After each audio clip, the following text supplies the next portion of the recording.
کہ 2021 سے یہ معاملہ چل رہا ہے، تو یہ کیس کب ہوا، کیوں ہوا، اور اب ہے کیا، اب تک یہ پہنچا کہاں پر ہے؟ دیکھیں، یہ بیسیکلی ایشو یہ تھا کہ مختلف ممالک تھے، جنوبی افریقہ، ڈنمارک، انگلینڈ اور جاپان اور دیگر ممالک میں اردو میں اور ان ملکوں کی زبانوں میں یہ ترجمہ کر کے بھیجا جا رہا تھا قرآن پاک کا۔ اچھا، یہ ترجمہ جو تھا یہ غلط تھا، یہاں پر چھپتا تھا، پاکستان سے یہ ترجمہ چھپ رہا تھا، پاکستان سے یہ ترجمہ اپلوڈ ہو رہا تھا اور ان ممالک کے جو مسلمان تھے ان کو یہ ترجمہ دیا جا رہا تھا، اچھا، جو اس کو کریکٹ ترجمہ سمجھ کر پڑھ رہے تھے ٹھیک ہے، اور اس کو قرآن پاک سمجھ کر رہے تھے۔ اب مثال کے طور پہ آپ نے سکرین پہ یہ امیج جو لگایا، سورہ بقرہ کا پہلا چند آیات ہیں، وہاں پہ ایک فقرہ ہے، آیت کا حصہ ہے، وَبِالْآخِرَةِ ہم یوقنون، بالکل، ہم آخرت پر یقین رکھتے ہیں۔ ہاں، اب وہاں ترجمہ یہ ہوا ہے کہ آئندہ آنے والی موعود باتوں پر یقین رکھتے ہیں۔ یہ موعود باتیں کون سی ہیں؟ اب جب اس کی تحقیق کی گئی تو پتہ چلا یہ چناب نگر میں چھپ رہے ہیں۔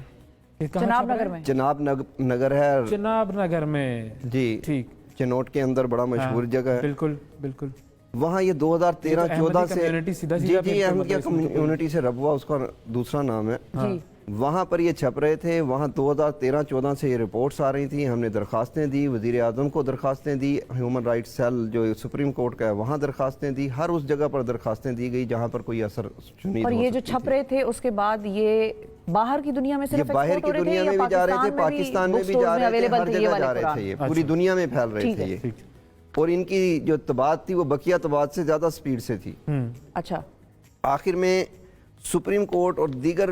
وزیر اعظم ہاؤس سے یہ آرڈر گئے، اس پہ ایک کمیٹی بنی، اوقاف کے منسٹر نے اس کو ہولڈ کیا، اس میں یہ چیزیں سامنے لائے، ہم نے وہ سارے نسخے ان کو دیے، لسٹیں دیں کہ یہ ویب سائٹس ہیں، یہ قرآن پاک کے نسخے ہیں، یہ کتب خانے ہیں جہاں سے یہ نکل رہی ہیں، ٹھیک ہے۔ وہاں پر انہوں نے ہماری بات کو تسلیم کیا اور انہوں نے اس پہ ایک کمیٹی بنا دی کہ یہ جا کے ان طباعت خانوں پہ جا کے خود وزٹ کریں گے، ٹھیک ہے۔ انہوں نے یہ چناب نگر کی انتظامیہ سے اجازت لی تو انہوں نے اجازت نہیں دی،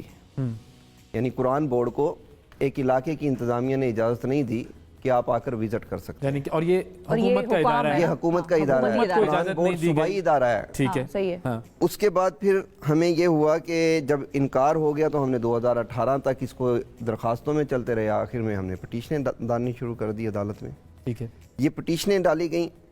اس میں جو جسٹس صاحب تھے انہوں نے تمام کمیونٹی کو سنا، احمدیہ کمیونٹی کو بھی سنا، صحیح ہے، اور وہاں احمدیہ کمیونٹی نے یہ کلیم کر دیا کہ یہ بیسیکلی ہمارے پرنٹنگ پریس ہی نہیں ہے، اچھا، ہم چھاپ ہی نہیں رہے یہ ایسا کچھ بھی، ٹھیک ہے۔ اس پر ہم نے سارے نسخے دیے، فیصلہ ہو گیا، فیصلے سے دوسرے دن بعد یہی نسخے وہاں مدرسۃ الحفظ ہے جو احمدیہ کمیونٹی کا ان کا سرکاری مدرسہ سمجھ لیں، وہاں پر موجود تھے، وہاں پر یہ تقسیم کیے گئے نسخے۔ عدالت نے فیصلہ کیا دیا تھا؟ عدالت نے تو فیصلہ دیا یہ جہاں جہاں ہیں ختم کر دیں ان کو، مطلب روکیں، پرنٹنگ کو روکیں، نسخوں کو روکیں، ویب سائٹوں کو روکیں، ٹھیک ہے، چلیں اگر کوئی یہ نہیں مان رہا کہ یہ اس سے میرا تعلق ہے لیکن روکیں تو صحیح ہے، صحیح۔ جب یہ معاملات ہوئے تو وہاں پہ نسخے تقسیم ہوئے، ہم نے پھر وہاں کی انتظامیہ کو بتایا گیا کہ یہ نسخے کل تقسیم ہوں گے یہاں پہ، انتظامیہ نے کہا کہ جی یہ نہیں ہوں گے، لیکن اس کے باوجود یہ نسخے تقسیم ہوئے، ہم نے درخواستیں دی کہ جی اب ایف آئی آر کاٹیں، اب تو جرم ہو گیا، اس کے باوجود کوئی ایف آئی آر درج نہیں ہوتی۔ اچھا، پھر ایک جے آئی ٹی بنتی ہے، اچھا، اس جے آئی ٹی میں ڈی پی او چنوٹ صاحب اس کو ہیڈ کرتے ہیں اور ہر ادارے کا جو ممبر ہے اس کا حصہ ہے، پارٹ ہوتا ہے، اس کے باوجود وہ رپورٹ یہ آتی ہے کہ ہم جھوٹے ہیں وہ سچے ہیں، آپ لوگ درخواست گزار، جی ہم درخواست گزار جھوٹے ہیں۔ یہ رپورٹ کس نے دی؟ یہ جے آئی ٹی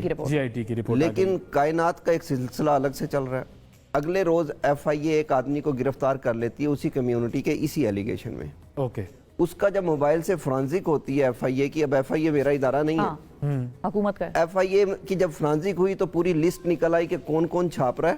کہاں کہاں چھپ رہا ہے، اس کو تیار کون کر رہا ہے، اس کی کاسٹ کون پے کر رہا ہے، یہ جا کہاں پہ رہے ہیں، کن کن ویب سائٹوں سے یہ اپلوڈ ہو رہے ہیں۔ اچھا، اب ہم پھر ایف آئی آر اس میں آگئے درخواست میں،